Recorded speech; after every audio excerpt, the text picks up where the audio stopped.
जो गृहस्थ हैं डरते हैं कि अगर हम भजन करेंगे या ऐसा तो कहीं ऐसी स्थिति ना आ जाए कि काम धंधा छूट जाए, घर परिवार छूट जाए। भैया गोपी जनों से बढ़कर कोई महान भक्त नहीं हुआ, इनका कोई कार्य ऐसा नहीं हुआ कि जो गृहस्थी में रहते हुए वो कार्य ना करती हो। सब कार्य, पति हैं, पुत्र हैं, सब सेवाएं हैं, पर मन जो है वो करुणा निधान श्री कृष्ण में स्वीकार किए हुए प्रभु कह रहे ता मन मनस्का, गोपियों ने अपने मन को मेरे को दे दिया है। ये लो प्रभु, जैसा है वैसा है, आप लो, आप अपने लायक बना लेना। पक्का वो ले लिए, बस तुम हर बार यही सोचना कि हमने तो दे दिया है प्रभु को, दे दिया है प्रभु को। पक्का वो डोरी संभाल लेंगे, वो ऐसी संभाल लेंगे कि महात्मा बना देंगे, अंदर से महात्मा, बाहर से महात्मा की बात नहीं, डरना मत। नहीं तो हम बड़े प्रश्न आते हैं कि हमारे पति सत्संग सुनते हो, बाबा जी न बन जाए, डर लगता है। अरे आप समझो, स्थिति की बात हो रही है। ये हम लोगों के भाग्य में निवृत्ति मार्ग है, दो मार्ग है, तो एक प्रवृत्ति मार्ग, एक निवृत्ति। पर ऐसा नहीं है कि आप प्रवृत्ति मार्ग में हैं तो आपको जो निवृत्ति मार्ग का फल है वो आपको नहीं मिलेगा, ऐसा नहीं है। बिल्कुल ऐसा भ्रम मत रखना और ऐसा करना भी मत। देखो गोपीजन वैसे ही रहती है जैसे घर की बहू रहती है, पूरी वैसी सेवा शुश्रूषा और श्री कृष्ण अनुराग में रंगी हुई, ऐसे ही रहा जाता है। भाई जी हनुमान प्रसाद पोद्दार जी महाराज वही धोती कुर्ता चश्मा, वैसे ही गृहस्थ वेश और बड़ी ऊंची स्थिति कि एक विरक्त महात्मा उनके चरणों का आश्रय लेकर आजीवन संग का व्रत ले लिया, जो महान असंग थे राधा बाबा। मतलब आश्चर्य की बात है। किसी से सेवा कराने की वृत्ति न रखे जब तक शरीर स्वस्थ है। स्वयं पानी लीजिए, स्वयं वस्त्र धोइए अपने, स्वयं अपनी सेवा कीजिए, अवसर मिले तो दूसरों की सेवा कर दीजिए, ये नियम बना लीजिए। जब तक आपका शरीर स्वस्थ है कोई भी सेवा आप स्वीकार ना करें। हाँ, स्वयं सेवा करें, जिससे आपका हृदय बहुत जल्दी पवित्र हो जाएगा। जानते हो हम दुखी क्यों होते हैं? क्योंकि हम संसार को मन में रख के संसार से सुख चाहते हैं, इसीलिए दुखी होते हैं। मन संसार से निकालकर सुख सिंधु भगवान में यदि जोड़ दीजिए तो तुम्हें दुख का अनुभव ही नहीं होगा। संसार को मन में बसाकर भगवत विमुख होकर संसार के भोगों में तुम कभी सुखी नहीं हो सकते। प्रभु को मन में बसाकर इसी संसार में रहते हुए दसों दिशाएं तुम्हें सुखमय प्रतीत होंगी, कभी दुख का अनुभव होगा ही नहीं। भारी दुख की परिस्थिति में भी एक सुख की झीनी सी ऐसी गली दिखाई देगी जहां दुख तुम्हें स्पर्श नहीं करेगा। इस मार्ग में उपासना का दृढ़ भाव, पहले ये दृढ़ता बैठा लो कि नाम जप नहीं छूटना चाहिए, ये जीव खाली नहीं रहे। किसी ने प्रश्न किया कि नाम जपते जपते घंटा आध घंटा में हमारे सब ये दर्द करने लगते हैं, ऐसा जिससे बोलते हैं। ऐसा उपासकों को अनुभव होता होगा कि जब हम नाम जप करते हैं ज्यादा समय हो जाता है तो हमारे दर्द होने लगता है, तो आपका अभ्यास कमजोर है।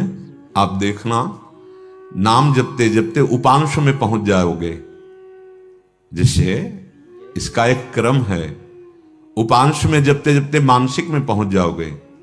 ऐसा नहीं है कि थक गए और छोड़ दिया। इसीलिए कहते हैं थोड़ा संयम से रहो, ब्रह्मचर्य से रहो, पवित्र रहो, आहार विहार ऐसा रखो जिससे अभी शरीर स्वस्थ रहे, क्योंकि आपको अभी अभ्यास परिपक्व करना है।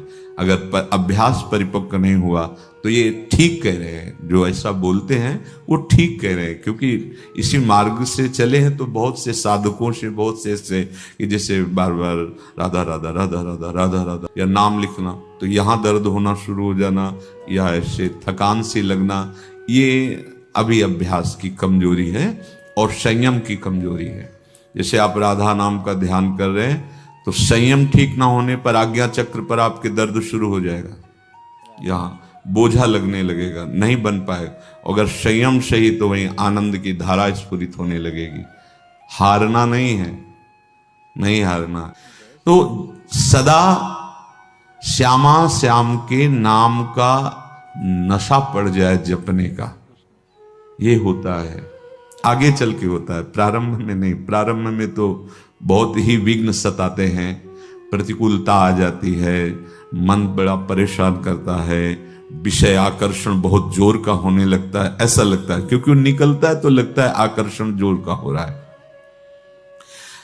वो अपनी कल्पना का दुख होता है, अनुभवी महापुरुषों के वचन है, वो अपनी कल्पना का दुख होता है। किसी भी प्राणी, पदार्थ, परिस्थिति में जब सुख की तुम आशा करते हो तो तुम्हें कोई दुख नहीं लगता। जैसे आपको किसी से मिलने जाना है और कोई सुख का केंद्र है, किसी भी इंद्रिय के सुख का, अब बीच की कितनी कठिनता वो आपको दिखाई नहीं देगी। लक्ष्य में पहुंचने में आपको कोई दुख नहीं, कोई परिस्थिति नहीं रोक पाएगी, कुछ नहीं, क्योंकि आपकी सुख की आशा भोगों में है और सुन सुना के भजन शुरू किया है, इसलिए आपको लगता है कि भजन करने में बड़ी कठिनता है। जिस दिन भजन में सुख की आशा हो गई, उस दिन भजन छोड़ना कठिन पड़ जाएगा। सच्ची बात समझ लो, क्योंकि आपने सुख की आशा शरीर में और भोगों में, व्यक्ति परिस्थिति में रख रखी है, इसलिए आपको भजन मार्ग में दुख नहीं। भजन मार्ग दुख मिटाने वाला है, आनंद प्रदान करने वाला है। जब तुम किसी व्यक्ति को, बहुत ध्यान से सुनना, किसी वस्तु को, किसी परिस्थिति को अपने अनुकूल बनाने की चेष्टा करोगे तो तुम्हें भजन में अश्रद्धा और दुख अनुभव होने लगेगा। पकड़ो इस बात को। तुम्हारे भजन में विक्षेप और दुखद भावना तब आएगी जब किसी वस्तु को, किसी व्यक्ति को, किसी परिस्थिति को सुख की लालसा से अनुकूल बनाने की चेष्टा कर रहे हो, तो इधर भाव बिगड़ जाएगा भजन का, उसमें फिर दुखद भावना आ जाएगी, विपरीत भावना आ जाएगी। पर कोई भी उपासक हो, चाहे गृहस्थ हो या विरक्त हो, अगर दूसरों से आशा रखता है तो भगवत शरणागति में कलंक है। दूसरी बात, हमें दूसरा हमारे साथ कैसा बर्ताव कर रहा है ये नहीं देखना है, हमें ऐसी परिस्थिति में भी उसके साथ कैसा बर्ताव करना है ये देखना है। हमारी चूक कहां होती है? जब हम उसके कर्तव्य को देखते हैं। अगर तुम्हें ऐसा लग रहा है कि उसका कर्तव्य ठीक नहीं है, वो हमारे साथ ऐसा बर्ताव कर रहा है, तो क्रिया पे मत टिको, तत्काल कारण पे पहुंचो तो शांत हो जाओगे। उस क्रिया का कर्ता कौन है, कारण कौन है? बोले आपका कर्म ही है, या अगर कर्म को नहीं मानते हो तो हर क्रिया का कारण भगवान। मतलब ये हमारे साथ जो बर्ताव हो रहा है ये हमारे किसी पाप का क्षय हो रहा है। तीसरा, अपने लिए न्यायपूर्वक विषय सेवन करो, जैसे जैसी आज्ञा है, धर्मपूर्वक। दूसरे के लिए सेवा का अवसर आवे तो अपनी चिंता छोड़कर उसकी सेवा कर दो। वो व्यवहार करो, वो बर्ताव करो, वो सेवा करो जिससे उसको सुख पहुंच जाए। फिर अपने भोजन की परवाह, अपने विश्राम की परवाह भी छोड़ दो। देखना कैसे आपको लाभ मिलता है। चौथा, अपने जीवन में किसी भी परिस्थिति में निराशा या विषाद को आने की जगह मत दीजिए। अब क्या होगा? बड़ा मंगल होगा, कोई हरि विधान रचे होंगे।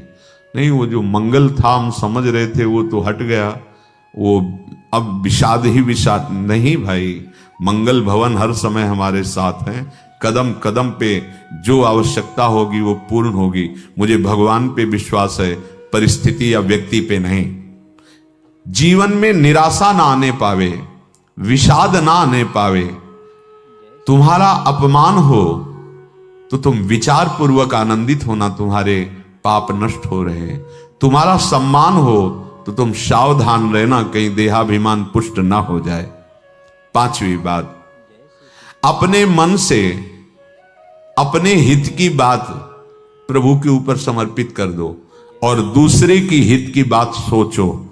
निरंतर भगवत भरोसे में रहो, नाम जप करो, प्रसन्न रहो, हर उत्तम आध्यात्मिक स्थिति आपका वरण कर लेगी। आज का यह वीडियो आपको जरूर पसंद आया होगा। तो आज के लिए बस इतना ही। तो जल्द मिलते हैं महाराज जी की एक और वीडियो के साथ। राधे राधे।